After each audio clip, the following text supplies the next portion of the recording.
नमस्कार दोस्तों, आज की ताजा खबर। तुर्की का किलर ड्रोन घुस गया भारतीय बॉर्डर के अंदर, मचा तहलका। तो वहीं गोलानी राज्य से मुस्लिम देश हुए आग बबूला, अमेरिका को दे डाली अंतिम चेतावनी। जहां एक तरफ ये सब कुछ चल रहा है तो वहीं दूसरी तरफ अंडरगारमेंट से खुदकुशी करने की कोशिश का सच। आइए सुनते हैं समाचार को विस्तार से। बांग्लादेश और भारत के बीच तनाव बढ़ता हुआ देखा जा रहा है। इस बीच एक ऐसी घटना हुई जिसमें क्षेत्र की सुरक्षा से जुड़ी चिंताएं बढ़ा दी है। बांग्लादेश का एक वायर कतार TB2 ड्रोन भारत की सीमा के करीब देखा गया है। मेघालय राज्य के पास यह उड़ान भर रहा था। यह वही ड्रोन है जिसे पश्चिमी बंगाल के पास देखा गया था, जिससे क्षेत्रीय निगरानी गतिविधियां और तेज हो गई। भारतीय सीमा के पास वायर कतार TB2 ड्रोन की मौजूदगी बांग्लादेश की ओर से UAV तैनाती के बढ़ते पैटर्न का हिस्सा है। वायर कतार TB2 तुर्की का बना ड्रोन है। यह मध्य ऊंचाई और लंबे समय तक उड़ान भरने वाला ड्रोन है। इस सप्ताह की शुरुआत में ये ड्रोन कथित तौर पर बांग्लादेश के चटगांव में जहरुल एयर बेस पर स्थित था। ऐसे ड्रोन महत्वपूर्ण रेंज और सटीकता के साथ टोही और निगरानी मिशन को अंजाम दे सकते हैं। वायर कतार TB2 drone high definition video और थर्मल इमेज कैप्चर करने की क्षमता से लैस है। यह गाइडेड हथियार से हमला कर सकता है। अमेरिका ने भारत और बांग्लादेश से अपने मतभेदों को शांतिपूर्ण तरीके से सुलझाने का अनुरोध किया है।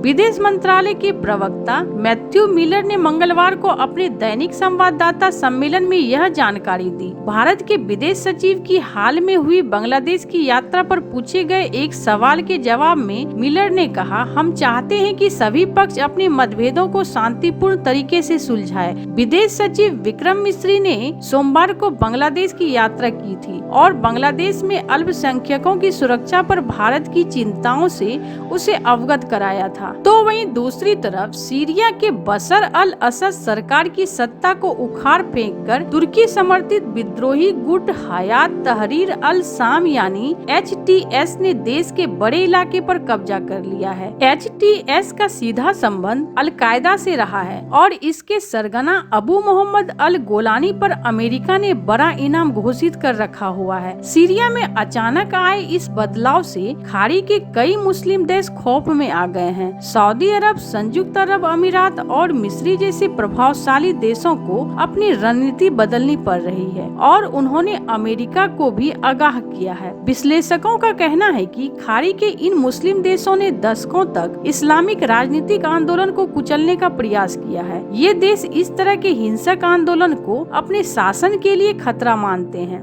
UAE चाहता था कि मोलभाव के बीच असद सरकार सत्ता में बनी रहे और अमेरिकी प्रतिबंधों को धीरे धीरे कम कर दिया जाए। इसके बदले में बशर अल असद को ईरान से हथियारों की सप्लाई को रोकना होता। सीरिया पर काम कर रहे एक पश्चिमी अधिकारी ने कहा कि UAE बुरी तरह से भड़का हुआ है। उन्होंने कहा, अमेरिकी अब तुर्की के पिछलग्गू हो रहे हैं। UAE ने असद सरकार पर काफी पैसा खर्च किया और अब उसके हाथ खाली हैं। अरब क्रांति के समय सऊदी अरब और UAE ने खाड़ी के तानाशाहों के खिलाफ हुए लोकप्रिय जन विद्रोहों को कड़ा विरोध किया था। इन देशों ने आरोप लगाया था कि तुर्की और कतर मुस्लिम ब्रदरहुड को सपोर्ट कर रहे हैं। सऊदी अरब और कतर में दोस्ती तो हुई है, लेकिन अभी भी UAE और कतर के बीच रिश्ते तनावपूर्ण बने हुए हैं। HTS के लड़ाके मुस्लिम ब्रदरहुड से ज्यादा कट्टर मुस्लिम हैं। अब सीरिया में मुस्लिम ब्रदरहुड फिर से ताकतवर हो सकता है। वहीं सऊदी अरब और UAE की असद को बचाने की रणनीति खत्म हो गई है और विश्लेषकों का कहना है कि खाड़ी के इन ताकतवर देशों के पास कुछ ही विकल्प बचे हुए हैं। उन्हें HTS से बातचीत करना होगा और तुर्की के प्रभाव को भी स्वीकार करना होगा।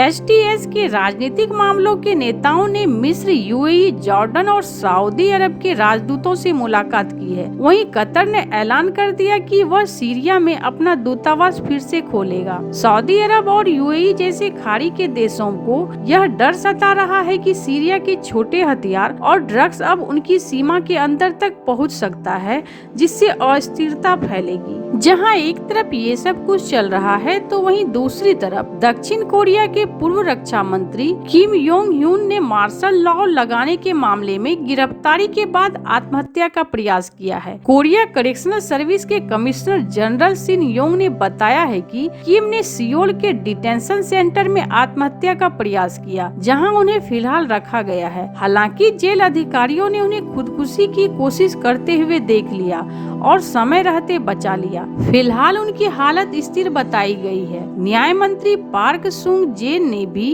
किम के आत्महत्या का प्रयास करने की पुष्टि की है।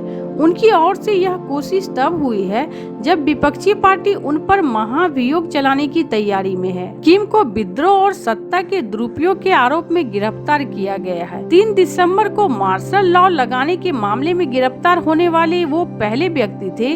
उन पर मार्शल लॉ के दौरान पुलिस बलों को नेशनल असेंबली में तैनात करने का आरोप है। पार्लियामेंट और हथियारों से लैस सैनिकों ने घेर लिया था। सैन्य कमांडरों का कहना है कि पूर्व रक्षा मंत्री और आदेश पर ये तैनाती की गई थी, लेकिन सांसद संसद भवन में प्रवेश करने में कामयाब रहे। संसद ने सर्वसम्मति से मार्शल लॉ के आदेश को खारिज कर दिया। इसके बाद कैबिनेट को 4 दिसंबर को इसे वापस लेना पड़ा। इस मामले में अब जांच और गिरफ्तारी का दौर चल रहा है। सियोल की एक अदालत ने विद्रोह में अहम भूमिका निभाने और सत्ता का दुरुपयोग करने के आरोप में किम के खिलाफ वारंट जारी किया था, जिसके बाद बुधवार को उन्हें गिरफ्तार किया गया। हालांकि किम को रविवार से ही हिरासत में रखा गया है, लेकिन उनकी औपचारिक गिरफ्तारी बुधवार को हुई है। उन पर मार्शल लॉ लागू करने में राष्ट्रपति यून सुक येओल और दूसरे अफसरों के साथ मिलीभगत का आरोप है। फिलहाल ये जांच की जा रही है कि